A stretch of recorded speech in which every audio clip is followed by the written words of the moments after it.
New York City, a crushing and humbling defeat. But does it mean anything? Let's talk Nets basketball.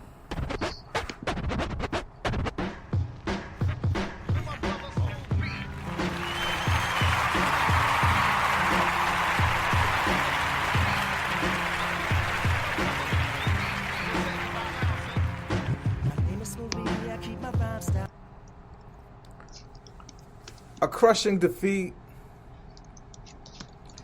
a humbling display that maybe creates more questions than provides more answers as the sample size gets larger for this experiment that we call I guess the mascot name is Scary Hours now. So this is a grand experiment. And the experiment is, can you play winning basketball without defenders? Can you have the three ultimate weapons in offensive basketball? And can that be enough to win it all? That's the experiment, folks. That's the thing we're going to find out, because we have Dan Toney once. He is our offensive coordinator. He is the one who is advising Steve Nash on how this thing is supposed to go. And then you have KD, Kevin Durant, probably the greatest offensive weapon ever designed in a human woman's womb.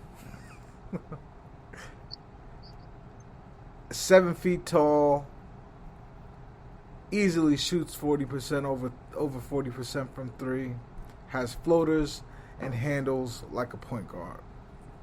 And oh yeah, he's 7 feet tall.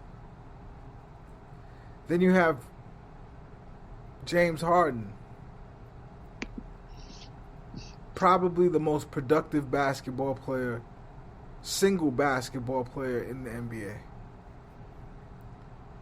And last but not least, the prodigal son,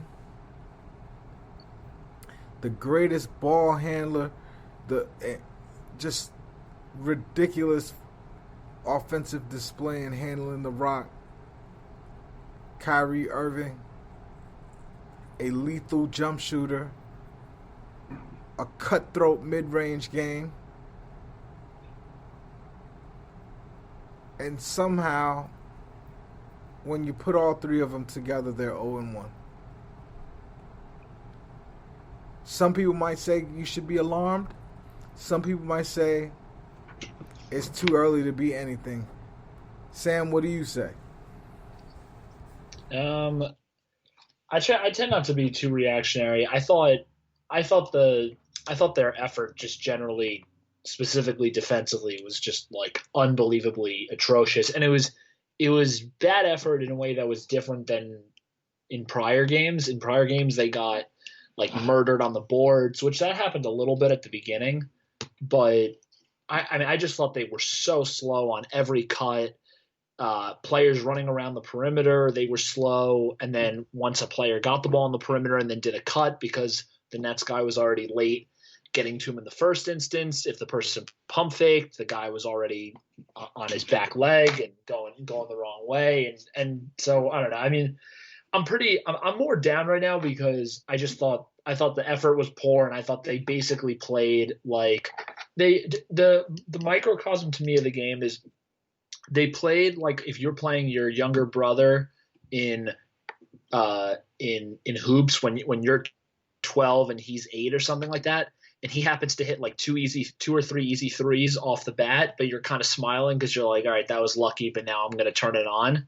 And they thought that they were going to be able to do that, and they never did. And like or I shouldn't say they never did. They kind of did for the end of the fourth quarter and at the beginning of overtime, and they took their foot off the pedal. And like the truth is like as talented as they are, like they're playing like NBA players. Like you can't just like take off minutes. And I mean, I don't want to. In my analysis, obviously, I'm not going to tell you how to look at the game, but I refuse to be sidetracked of the obvious. That, like, first of all, the Nets would have won this game if Drummond stayed in the game. Drummond, I mean, this is shocking. He only played 25 minutes. And it wasn't like he was a scrub. He was 13-7 in those 25 minutes. They pull him. And they pull him for our guy, Jarrett Allen. And Jarrett Allen played 31 minutes of this game. So did Taurean Prince, shockingly. Like, Taurean Prince went off and had 17.7 rebounds. Who the hell was that? But Jarrett Allen, I felt like the eye test just said, look at what this guy is doing tonight. And at first, for a while there, he was leading them throughout the game and plus minus. But Chetty Osman gets that honor tonight. They took out Andre Drummond was -5 tonight, right? He basically never played in overtime at all. He never saw minutes after starting the game and being out there a good deal of time. Like, the difference between him and Jarrett Allen was immediate. I don't know. Am I over exaggerating? I mean, I think it kind of went in different ways. I thought Allen was much better on. I thought you felt Allen much more on defense, and I thought you felt Drummond much more on offense. Okay, that's fair. I felt that he was getting so many offensive rebounds, or just tipping the ball in a direction of the. I mean, he got 11 rebounds tonight. Yep. Right. On top of getting 11 rebounds tonight, he got 2 assists and 4 blocks. Like, he outplayed Drummond in each and every way. Like the slow plodding, just the heavy center that Andre Jordan is. That's what DeAndre. That's Andre Drummond as well. So DeAndre Jordan and Andre Drummond was like kind of like battling to a stalemate. They were the same slow, holding a fart type of center. And Jarrett Spider-Man meme. Say it again. It's like the Spider-Man meme where they're pointing at each other. Yeah, exactly. So the same kind of lethargic basketball. But then when Jarrett came in, it's like everything they were doing was making sense. And he was helping them in little ways, and the energy was up. It just took everything up a notch, and the Nets couldn't deal with it. Not with anybody else. And again, like when he came into the game, he changed the game, and it's obvious in the plus minus numbers. Drummond was a -5.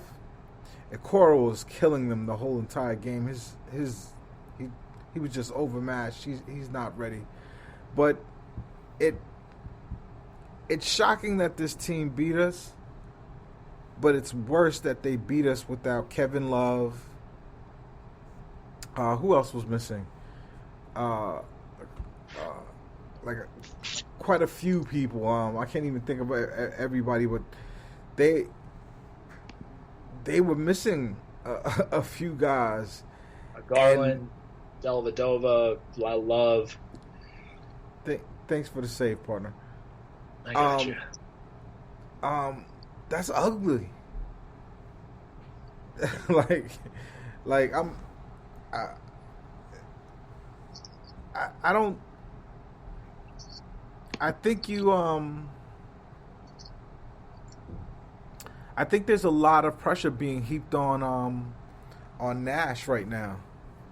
So just besides the fact that it was just sad to see Jarrett Allen perform for the other side, I just feel like that guy's a net, man. It really hurts that No, he's okay.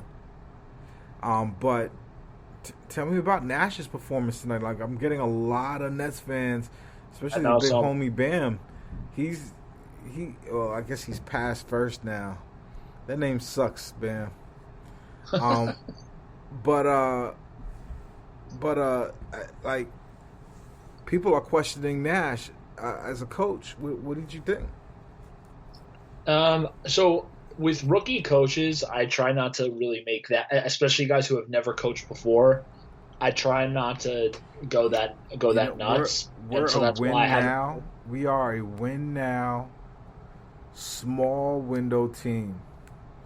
No, If it's true, but and so that's why. And today was the first. And so to piggyback on that comment, like today was the first day where I was just like, dude, like I don't know, like I don't really know, like what you're doing with some of the stuff. I thought at times, um, I thought Bruce Brown should have. I would have done like some type of box and one thing or whatever with Bruce Brown playing on Sexton just to have a bigger body who Sexton can't bully around because like Sexton was just getting whatever he wanted on Kyrie. And by the way, as a side note, Kyrie's defense today was like next level horrendous. Like one of the worst defensive performances I can remember like a net player having.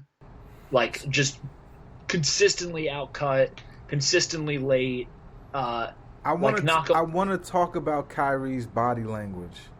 Like but I want to hear what I want you to finish saying what you're saying about And Nash. on And but we've Nash and got to like touch on Kyrie's body language after this. no, we totally will. I so and I'll make this part shorter. I just thought like I thought he didn't do like super minor adjustments. I'm personally I know a lot of the Twitter guys that we end up being in contact with have more of an issue with his lack of timeouts. I personally don't really care as much about that because Nash is a former player, and I think players have like the best sense of kind of like whether the team needs things. And I think a lot of times when you see coaches call timeout, the players are kind of like, no, we were actually getting into like the grooves of the timeout stuff. I don't care as much about the subs is what I care about.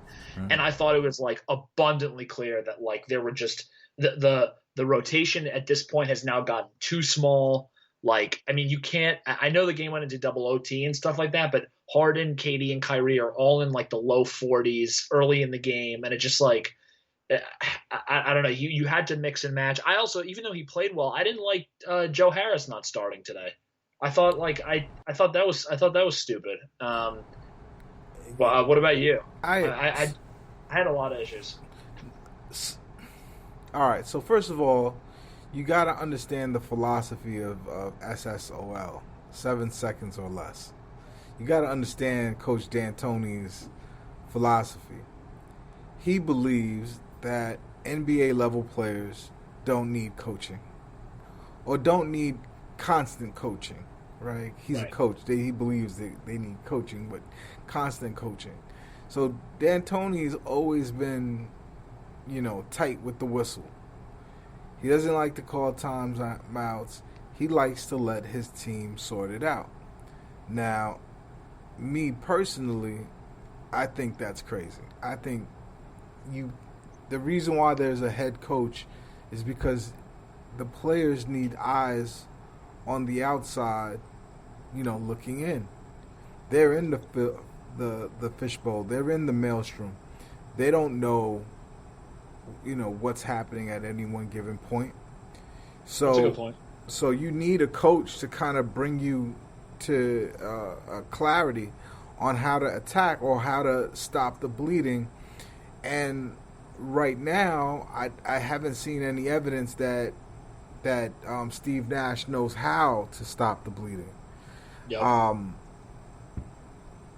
his offense does what it's supposed to do. The challenge with what they're trying to do is it almost gives way too much liberty to people who shouldn't have it. Yep. I mean, or that people that need some kind of reining in, but it's not like there's been much time to put much offense in. But And that's what these guys wanted, right? Like I mean that's that like I just want to. I don't mean to interrupt, but that's the reason why I can't really get that pissed off about him, because it's a little bit of like a catch 22. It's like